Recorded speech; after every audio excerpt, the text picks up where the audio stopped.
Hello friends, welcome back to Joblets YouTube channel. आज की ये अपनी मैथमेटिक्स की क्लास है जिसके अंदर हम आज अपना एक नया चैप्टर शुरू करने वाले हैं जिसका नाम है अर्थमेटिक प्रोग्रेशन, जिसको हम एपी भी बोलते हैं और जिसको हिंदी में बोला जाता है समांतर श्रेणी।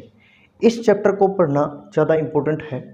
इससे क्वेश्चन डायरेक्ट ना बन के इनडायरेक्ट पूछे जाते हैं, जैसे कि एक श्रृंखला आपको दे दी जाती है, उसका सम आपसे पूछ लिया जाता है, या फिर अलग अलग, चाहे रीजनिंग का पोर्शन हो या फिर मैथमेटिक्स का पोर्शन हो, कहीं ना कहीं हमें एपी की ज़रूरत पड़ती है और बार बार एपी के क्वेश्चंस इनडायरेक्टली फॉर्म में आपको दिखाई देते हैं। और कभी कभी जैसे एचएसएससी में मान लीजिए अभी सीईटी मेंस का एग्ज़ाम है, तो ये लगभग जून में आपका एग्ज़ाम होने वाला है, जो ग्रेजुएशन बेस का है और 12th बेस का है। तो हम मान सकते हैं कि ये जो एग्ज़ाम है ये एनटीए ना लेकर के एचएसएससी लेने वाली है। अब की बार जो मेंस एग्ज़ाम है वो एचएसएससी लेगी।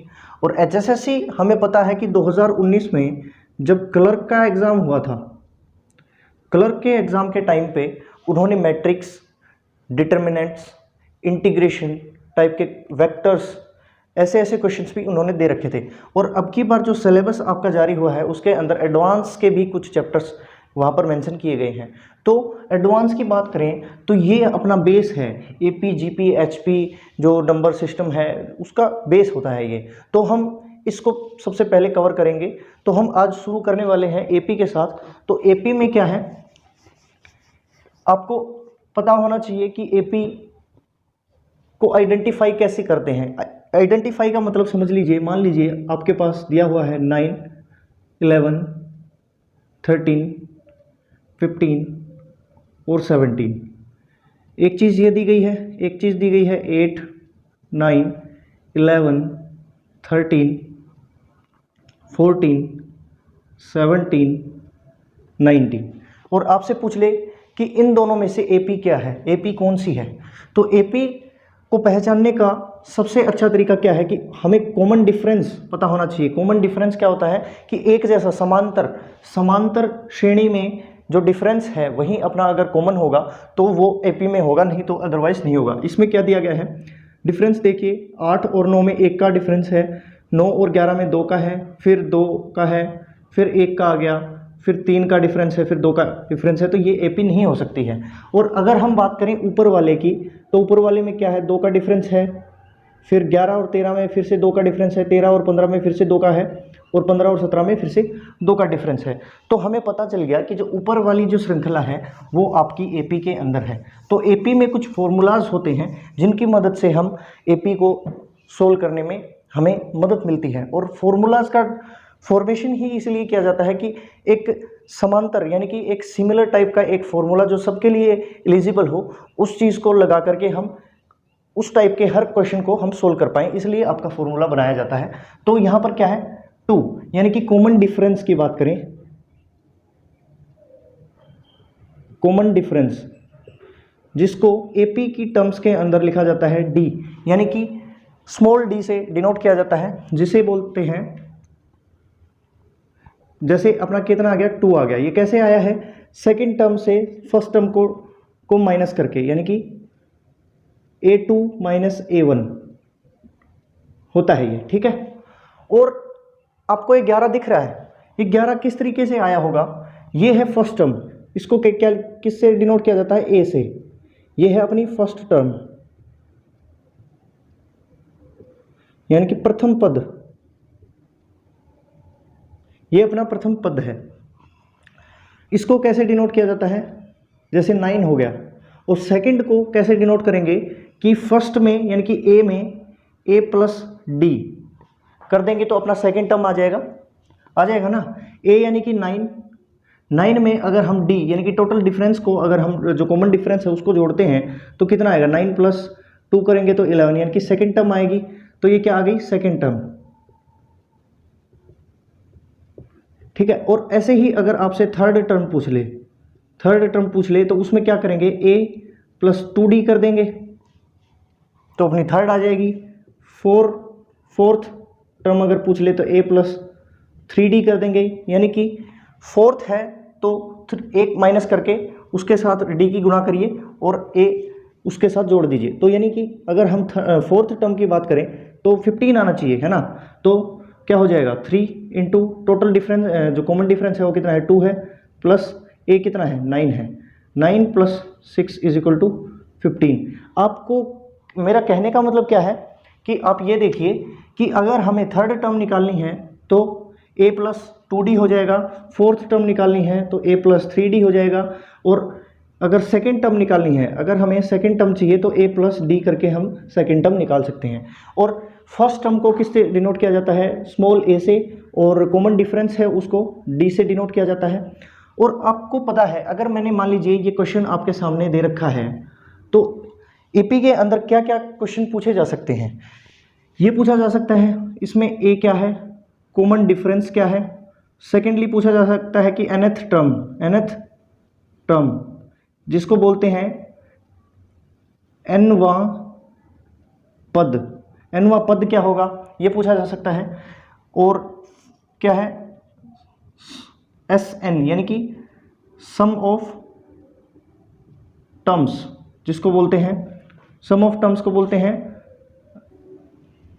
पदों का योग, ठीक है। और पूछा जा सकता है आपसे n पूछा जा सकता है यानी कि नंबर ऑफ टर्म्स क्या क्या होंगी, यानी पदों की संख्या। ये जो क्वेश्चंस हैं ये एपी से रिलेटेड होते हैं, जो घुमा फिरा के इन्हीं क्वेश्चंस को बार बार आपसे पूछा जाता है। तो ये इसी एग्जांपल से मैं आपको इन्हीं चारों चीज़ों को समझाने की कोशिश करूंगा।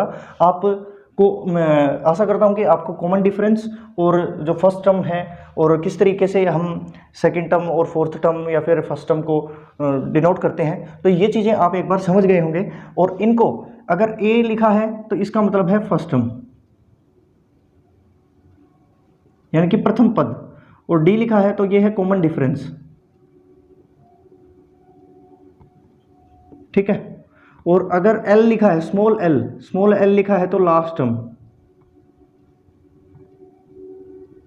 इतनी चीज आपको याद होनी चाहिए। तो बढ़ते हैं, देखते हैं एक बार कि जैसे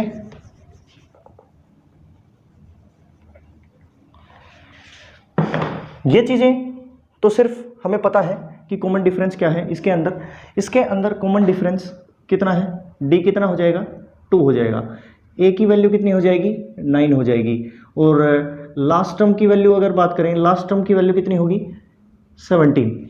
इतनी बात आपको क्लियर है। तो अगर ये पूछ ले कि nth टर्म क्या होती है, nth टर्म को अगर इस तरीके से डिनोट किया जाता है, इसका फॉर्मूला क्या होता है, इसका फॉर्मूला होता है a plus n-1 into D. ये है nth टर्म का फॉर्मूला। ये क्या है nth टर्म का फॉर्मूला है, आपको ये याद होना चाहिए, ठीक है। इसी से हम nth टर्म निकालेंगे। और अगर आपसे पूछ ले कि nवां पद यानी कि nth टर्म का यानी कि 5वां पद क्या होगा, तो हम सीधा निकालेंगे 5th पद यानी कि t5 निकालना है हमें। तो a की वैल्यू हमें पता है 9 है, प्लस n-1 यानी कि n5-1 यानी कि 4, टोटल डिफरेंस कितना है 2 है, तो कितना हो जाएगा 9 plus 8 9 8 17 17 will be our right answer. यानी कि nth टर्म यानी कि 9वां पद क्या है, 9वें पद की वैल्यू कितनी हो जाएगी 17 will be the right answer. तो आप इस तरीके से nth टर्म निकाल सकते हैं, तो ये आपका आंसर है, ठीक है। और जैसे हमने इस चीज़ को सोल्व कर लिया, हमें पता चल गया किस तरीके से सोल्व किया जाता है। अभी हम देखेंगे नंबर ऑफ टर्म्स और सम ऑफ टर्म्स कैसे निकालते हैं, तो वो और देख लेते हैं एक बार।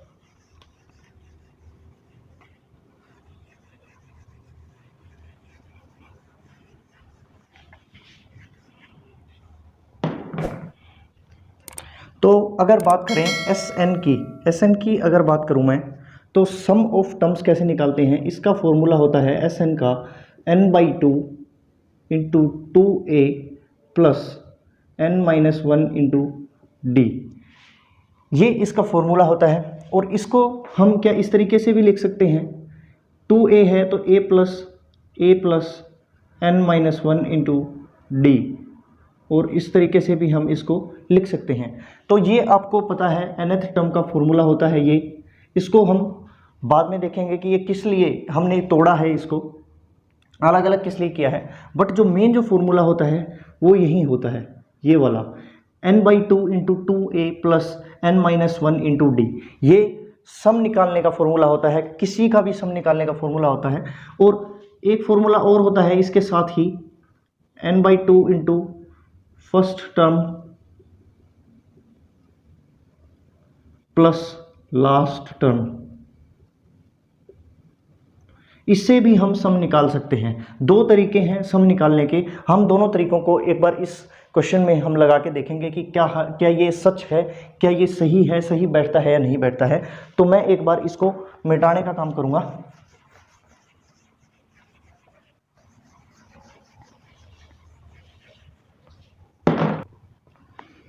तो हमें पता है कि ये चीज़ जो है ये एपी के अंदर है और हमें इसका सम निकालना है। तो हम किस तरीके से निकालेंगे, तो सम निकालेंगे तो क्या होगा, हमें पता है कि नंबर ऑफ टर्म कितनी है इसकी, 5 नंबर ऑफ टर्म्स हैं। तो 5 यानी कि n की वैल्यू कितनी हो जाएगी, 5 हो जाएगी। 5/2 करेंगे, फिर 2 a की वैल्यू कितनी है, 9 है, प्लस इस फॉर्मूले में लिख रहा हूँ मैं इसको, n की वैल्यू कितनी हो जाएगी, 5-1 करेंगे तो 4 हो जाएगा ये, और टोटल जो डिफरेंस है वो कितना हो जाएगा अपना 2। ये आपको बात क्लियर होगी। तो आगे करें तो 5/2 इंटू 18 प्लस 8। तो आगे करेंगे तो 5/2 इंटू 18 प्लस 8 कितना हो जाएगा 26। 2 से अगर काटेंगे तो इसको 13 और इसका आंसर आएगा 65। तो टोटल जो सम है इसका जो सम है वो कितना हो जाएगा 65 हो जाएगा। और अगर इस तरीके से अगर करना चाहें तो भी कर सकते हैं। n यानी कि नंबर ऑफ टर्म्स कितनी है, 5 है, अपॉन में 2। फर्स्ट टर्म कौन सी है, फर्स्ट टर्म 9 है, प्लस लास्ट टर्म कौन सी है, 17 है। तो इसका कितना हो जाएगा 5/2 इंटू, यहाँ पर कोई साइन नहीं है तो इसका मतलब क्या होता है, इंटू का साइन है। 17 प्लस 9 कितना होता है 26। तो 13 पे काट सकते हैं हम, 2 1 जा 2, 2 1 जा 2 और 2 3 जा 6, यानी कि 13 5 जा 65। इसका आंसर हो जाएगा, सम हो जाएगा। ठीक है, ये इसका सम आ गया। तो ये आपको क्लियर होगा कि हम सम किस तरीके से निकालते हैं, nth टर्म किस तरीके से निकालते हैं। और नंबर ऑफ टर्म्स की बात करें तो नंबर ऑफ टर्म्स भी हम अभी देखते हैं कि नंबर ऑफ टर्म्स कैसे निकाली जाती हैं। नंबर ऑफ टर्म्स में n से डिनोट किया जाता है नंबर ऑफ टर्म्स निकालने के लिए। तो उसको किस तरीके से निकालते हैं कि last term minus first term upon में कॉमन डिफरेंस प्लस 1। ये इसका फॉर्मूला होता है नंबर ऑफ टर्म निकालने का। नंबर ऑफ टर्म निकालने का ये फॉर्मूला होता है, जिसमें लास्ट टर्म में से फर्स्ट टर्म को घटा के डिवाइड किया जाता है कॉमन डिफरेंस के साथ और प्लस 1 करेंगे तो नंबर ऑफ टर्म्स निकल के आती हैं कि कितनी नंबर ऑफ टर्म्स हैं। तो इसमें क्या करेंगे, लास्ट टर्म कितनी है 17 है, माइनस फर्स्ट टर्म कितनी है 9 है, कॉमन डिफरेंस कितना है 2 है, प्लस 1। 17 माइनस 9 करेंगे तो 8/2 प्लस 1, तो कितना हो जाएगा 4। तो नंबर ऑफ टर्म्स कितनी हो जाएंगी आपके पास, 5 इस नंबर ऑफ टर्म हो जाएंगी। ठीक है, ये चीज़ आपको ध्यान रखनी है। आई होप कि ये जो फॉर्मूलाज हैं आपको समझ में आए होंगे, अच्छे लगे होंगे। अभी देखिए, अगर ये टर्म 9, 11, 13, 15, 17 और आगे बढ़ते बढ़ते कुछ इस तरीके से आगे तक चलती जाती, और अगर आपसे पूछ लिया जाता कि 10वां पद यानी कि 10th टर्म क्या होगी, 10th टर्म क्या होगी, अगर ये सवाल आपसे पूछ लिया जाए तो हम किस तरीके से करेंगे कि हमें पता है T10 यानी कि Tn यानी कि nth हम निकालते हैं कुछ इस तरीके से। तो n के जगह पे हम क्या लिखेंगे 10। तो इसकी निकालने का क्या फॉर्मूला होगा, ये होगा जो हमने पीछे पढ़ा है। तो हम इसको किस तरीके से करेंगे कि a की वैल्यू कितनी होती है 9 प्लस n-1 यानी कि 10-1 करेंगे तो 9 हो जाएगा, इंटू में क्या है d, डिफरेंस कितना है 2 है, तो 9 + 18 कितना होगा आपका 27, तो 27 होगा आपकी जो 10th जो टर्म है वो 27 होगी। आप चाहें तो एक बार देख सकते हैं, 17 के बाद कितना आता आएगा 19 आएगा, फिर 21 आएगा, फिर 23 आएगा, 25 आएगा, फिर 27 आएगा। क्या ये 10th टर्म है? 1 2 3 4 5 6 7 8 9, हाँ 10th, ये 10th टर्म है। तो ये आपको पता होना चाहिए कि हम nth टर्म कैसे निकालते हैं। तो जो nth टर्म है, nth टर्म निकालने का फॉर्मूला क्या है, a + n-1 × d, ये इसका फॉर्मूला है। आई होप कि ये जो फॉर्मूलाज हैं आपको समझ में आए होंगे, आपने इनका स्क्रीनशॉट भी लिया होगा। तो अभी हम अलग अलग जो क्वेश्चंस हैं हम उनको करने की कोशिश करते हैं। चलिए बढ़ते हैं आगे क्लास की तरफ। तो देखिए, चलिए देखते हैं। क्वेश्चन दिया गया है कि 1 + 3 + 5 + 7 + 9, और इस तरीके से आगे करते करते ये 73 + 75 तक जाता है, यानी कि 1 से लेकर के 75 तक का जोड़ जो दिया गया है उसमें पदों की संख्या कितनी होगी। तो ये चीज़ उन्होंने ये चीज़ पूछी है, तो नंबर ऑफ टर्म्स पूछा है कि कितनी नंबर ऑफ टर्म्स होंगी। तो इसके अंदर सबसे पहले अपनी अप्रोच क्या है कि हमें पता है कि a कितना है, 1 है, और d यानी कि कॉमन जो डिफरेंस है वो कितना हो जाएगा, ये 2 है, और यहाँ पर भी 2 है, यानी कि आगे सब में 2 है। सिर्फ आप एक का डिफरेंस देख के नहीं पता करेंगे, आपकी अप्रोच ये होनी चाहिए कि क्या यहाँ पर ये जो डिफरेंस है वो डिफरेंस यहाँ पर भी इतना ही है क्या। तो आप कम से कम 2 या 3 टर्म्स को देखेंगे एग्जाम के अंदर, तो अपना जो कॉमन डिफरेंस है वो कितना आ जाएगा, 2 आ जाएगा। अभी हमें फॉर्मूला पता है, फॉर्मूला क्या है अपना, n निकालने का, नंबर ऑफ टर्म निकालने का फॉर्मूला क्या है, last term minus first term upon में कॉमन डिफरेंस +1, ये आपका क्या है फॉर्मूला है। तो हम इसके अंदर जो क्वेश्चन की जो डाटा है वो उसको फिलअप करेंगे और अपना आंसर निकाल लेंगे। तो लास्ट टर्म कितनी दी गई है, लास्ट टर्म दी गई है अपनी 75, तो यहाँ पर लिखेंगे हम 75 माइनस फर्स्ट टर्म कितना है 1 है, अपॉन में कॉमन डिफरेंस क्या है 2 है, +1 करेंगे। 75 - 1 = 74 अपॉन में 2 + 1, 2 × 1 = 2, 2 × 6, 2 × 7 = 14, तो 37 + 1 = 38, ये आपका आंसर हो जाएगा। नंबर ऑफ टर्म्स कितनी होंगी, 38 number of terms are there in this particular question. तो आपको ये जो क्वेश्चन है ये समझ में आया होगा। मैंने थोड़ा सा धीरे से करवाने की कोशिश करी है, बट इतना क्वेश्चन है ही नहीं। आपको सीधा, अगर आपको ये फॉर्मूला पता है ना, तो सीधा आप पॉइंट पे आके सीधा इसको डालेंगे, लास्ट में से फर्स्ट को घटाएंगे, अपॉन 2 करेंगे, +1 करके सीधा आंसर लिख देंगे। इतना सा आपका क्वेश्चन है, जिससे आपका जो एग्ज़ाम के अंदर जो टाइम है वो बचेगा, और जितना ज़्यादा आप प्रैक्टिस करेंगे उतनी आपकी स्पीड ज़्यादा बढ़ेगी। तो आप चाहें तो इसका स्क्रीनशॉट ले सकते हैं। तो देखिए इस क्वेश्चन में क्या पूछा है कि which term of series 81 72 63 54 45 and so on is 0।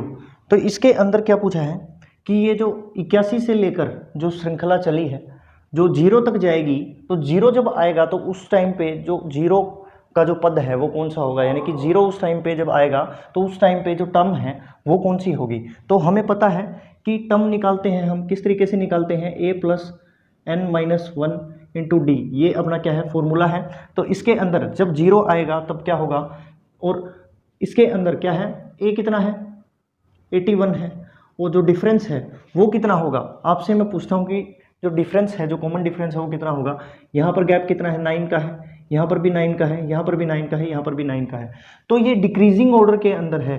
अगर AP मान लीजिए 2 4 6 8 इस तरीके से बढ़ते क्रम में होती है, तो डिफरेंस जो है वो पॉजिटिव होता है, यानी कि 2 है, डिफरेंस पॉजिटिव में है। और अगर AP अगर डिक्रीजिंग ऑर्डर में है 2 6 4 8 6 4 2 इस तरीके से है, तो ये जो डिफरेंस है वो नेगेटिव में होता है। ठीक है, -2। तो इसी तरीके से अगर 81 से 72 फिर 63 इस तरीके से जाता है तो अपना जो कॉमन डिफरेंस है वो कितना हो जाएगा, 9 ना होकर के -9 इसका कॉमन डिफरेंस होगा। तो हम इसके अंदर डालते हैं इसको, तो हमें 0 जब लेके आनी है तो उसमें टर्म की कौन सी होगी, तो वो चीज़ हमें बतानी है। तो क्या हो जाएगा, ए की वैल्यू कितनी हो जाएगी 81 प्लस n-1 इसी तरीके से रहने देंगे, और डी की वैल्यू कितनी हो जाएगी -9 हो गई। तो हमें पता है अगर हम इस चीज़ को अगर हम इस तरफ वापस लेके आते हैं, इस साइड में लेके आते हैं, 0 वाली साइड में लेके आते हैं, तो आपको पता है कि साइन इसका जो है वो चेंज हो जाएगा और क्या हो जाएगा n-1 इसी तरीके से रहेगा, और ये -9 जो है ये 9 हो जाएगा, और यहाँ पर 81 का 81 रहेगा, ठीक है। और इसी तरीके से अगर 9 1 जा 9, 9 9 जा 81 होता है, ठीक है। तो यहाँ पर कितना बचा, n-1 बचा, और इस साइड में कितना हो गया, 9 आ गया। तो n को अगर इस -1 को अगर मैं इस साइड में भेजूंगा तो 9 + 1 हो जाएगा, तो n की वैल्यू कितनी हो जाएगी 10, यानी कि 10th टर्म आएगा। इसका जो आंसर है वो कितना हो जाएगा 10th टर्म, यानी कि 10वां पद जो है इसका 0 होगा। पहला टर्म कौन सा है 81 है, और इसी तरीके से चलते चलते 0 कौन सा पद होगा, 0 किस पद के ऊपर आएगा, यानी कि 10वां जो पद होगा इसका वो 0 होगा। ये आपका आंसर है। आप चाहे तो इसका स्क्रीनशॉट ले सकते हैं।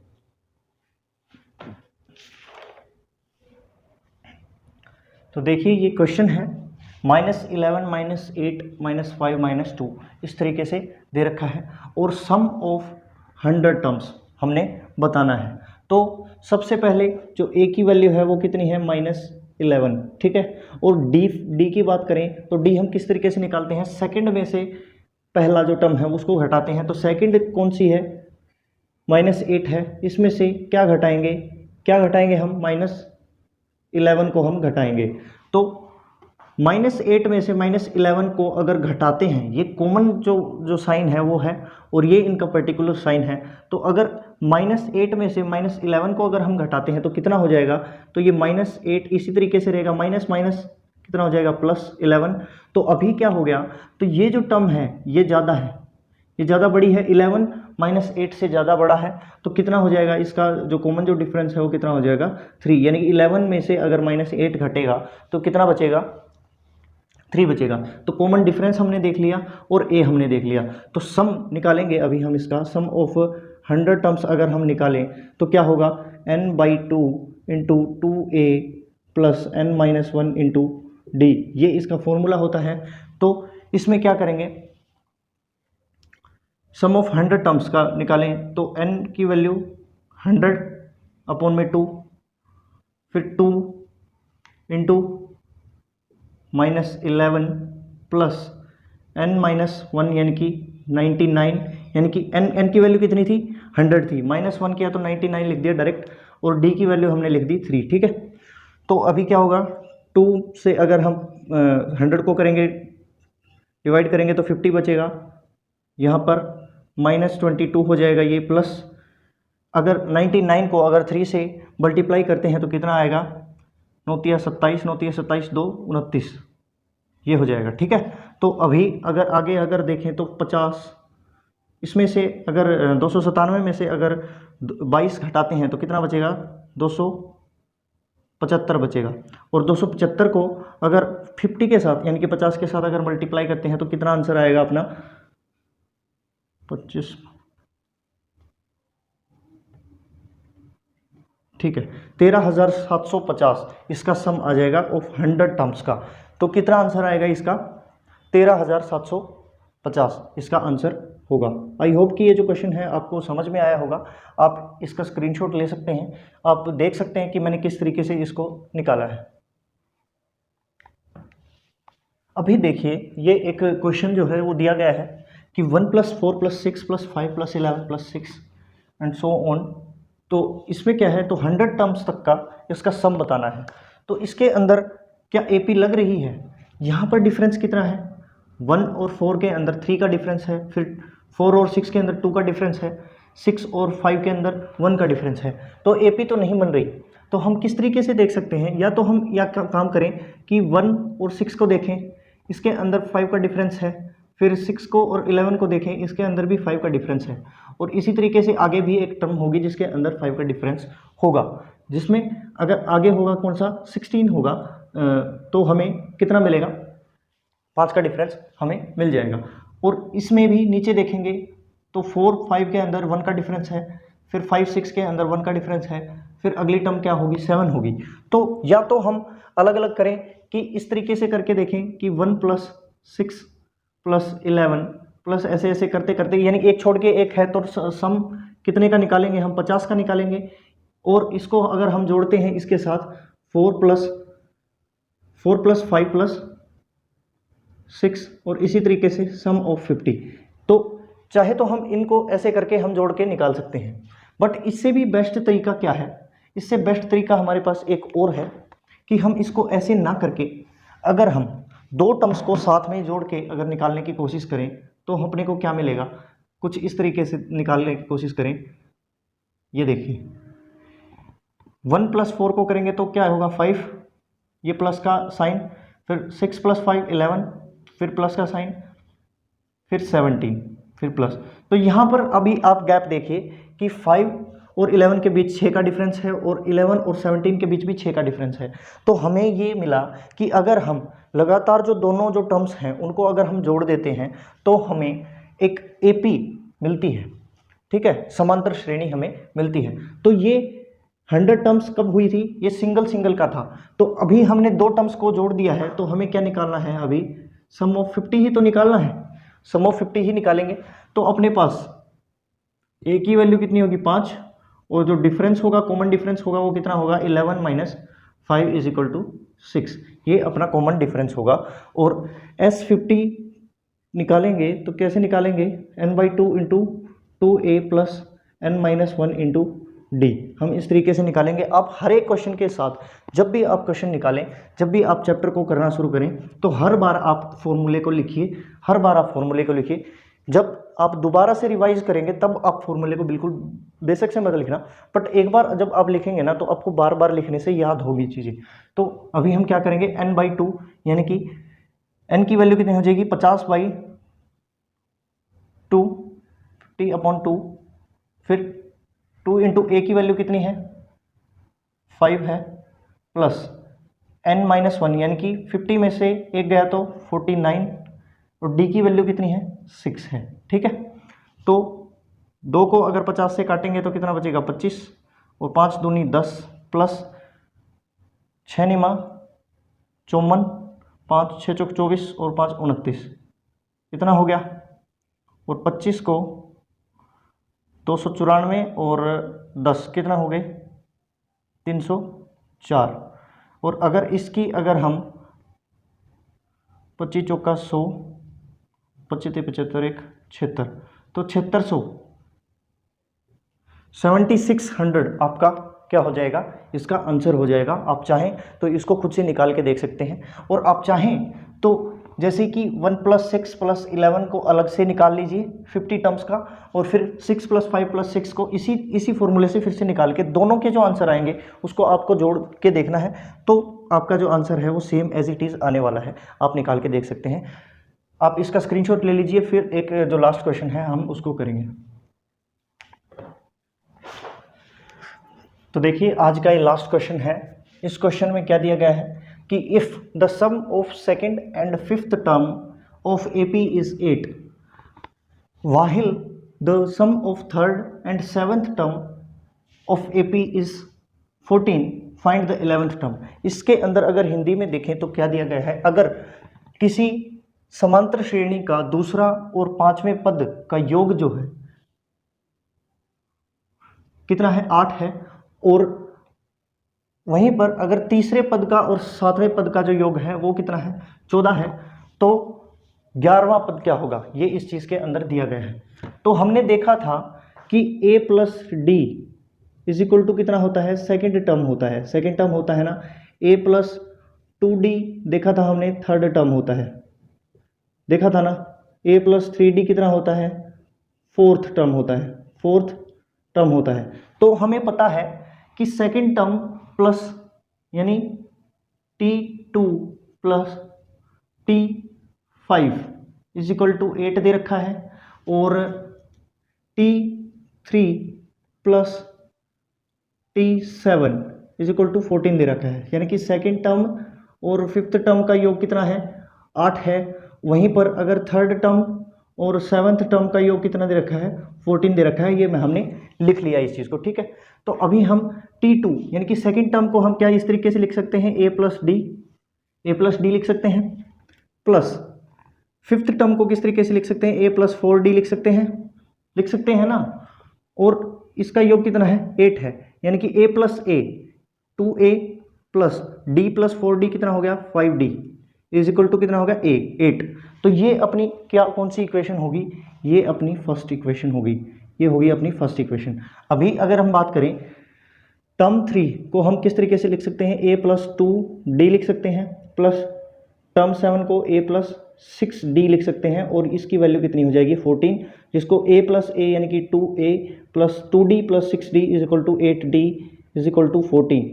तो ये अपनी कौन सी हो गई, सेकेंड टर्म हो गई। तो हमें ना तो a पता है ना हमें d पता है। तो सबसे पहले हमें ये निकालने के लिए इनको क्या करना पड़ेगा, एलिमिनेशन मेथड लगाना पड़ेगा। एलिमिनेटिंग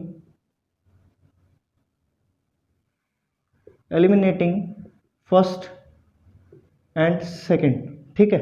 तो हम किस तरीके से करेंगे कि 2a plus 5d is equal to 8, फिर 2a plus 8d is equal to 14। या तो हमें इससे टर्म ए मिल जाएगी या हमें d मिल जाएगा। तो हम उसी प्रोसेस में लगे हुए हैं। तो इसका क्या होगा, इसको अगर हम माइनस करेंगे तो माइनस का साइन आएगा इस तरीके से। अगर 2a माइनस 2a करेंगे तो कट जाएगा, और इसमें से माइनस 8d में से माइनस 5d प्लस के 5d घटाएंगे तो कितना हो जाएगा, minus 3d is equal to minus 6। इस माइनस से ये माइनस कट जाएगा, 3 से 6 कट जाएगा, तो d की वैल्यू कितनी हो जाएगी, 2 आ जाएगी। तो हमें d की वैल्यू जो है वो मिल गई है। इस d की वैल्यू को या तो इस इक्वेशन में डाल लीजिए या इस इक्वेशन में के अंदर पुट कर दीजिए। तो अभी हम अगर मान लीजिए इसके अंदर अगर हम पुट करते हैं तो इसकी वैल्यू कितनी हो जाएगी, अगर इसके अंदर इस d की वैल्यू को अगर हम पुट करते हैं तो 2a प्लस 5 इंटू डी की वैल्यू कितनी है, 2 इज इक्वल टू 8, यानी कि 2a plus 10 is equal to 8, 2a is equal to, ये 10 उस साइड में जाएगा तो 8 minus 10, 2a is equal to minus 2, इससे ये काट देते हैं तो a की वैल्यू कितनी हो जाएगी, -1। तो a की वैल्यू भी हमें मिल गई और हमें d की वैल्यू भी मिल गई। तो हम इसको साइड में एक बार लिख लेते हैं। तो a की वैल्यू कितनी होगी, -1, और d की वैल्यू कितनी होगी, 2। तो इन दोनों वैल्यूज़ को साथ में रख के हम 11th टर्म को निकाल सकते हैं। तो आप चाहें तो एक बार इसका स्क्रीनशॉट ले लीजिए, या फिर मैं साइड में ही इसको करके दिखा देता हूँ। हमें कौन सा टर्म निकालना है, 11th टर्म निकालना है। तो a plus n-1 into D इसका फॉर्मूला होता है। तो 11th टर्म कितनी हो जाएगी, क्या हो जाएगी, अपनी a की वैल्यू हो जाएगी -1 प्लस n-1 करेंगे तो 11th पूछा है तो 11 माइनस 1 करेंगे तो 10, और डिफरेंस कितना है, 2। T11 पूछा है ना, T11, तो T11 की वैल्यू कितनी हो जाएगी, 20 माइनस 1 प्लस 20, तो T11 की वैल्यू कितनी हो जाएगी, 19। आपका आंसर हो जाएगा, ये इसका आंसर होगा 19। तो इतना बड़ा क्वेश्चन था ये, जो हमने आसानी से सोल्व कर लिया। इसको आप थोड़ा सा कैलकुलेटिंग तो था बट आसान था, इजी क्वेश्चन था। हमने क्या किया कि सेकंड टर्म और फिफ्थ टर्म को जोड़ के हमने 8 बनाया, और इससे ये चीज़ हमने क्वेश्चन के अंदर दे रखी थी। तो इसको हमने एलिमिनेट करके d निकाल लिया, और d निकाल के हमने a निकाल लिया। d और a निकलने के बाद हमने उनकी वैल्यूज़ को पुट किया, तो हमें T11 यानी कि 11th टर्म हमने निकाल ली, कितनी, 90। तो आई होप कि ये जो क्लास है ये आपको अच्छी लगी होगी, इंफॉर्मेटिव लगी होगी। मिलते हैं अगली क्लास के साथ, तब तक के लिए जय हिंद।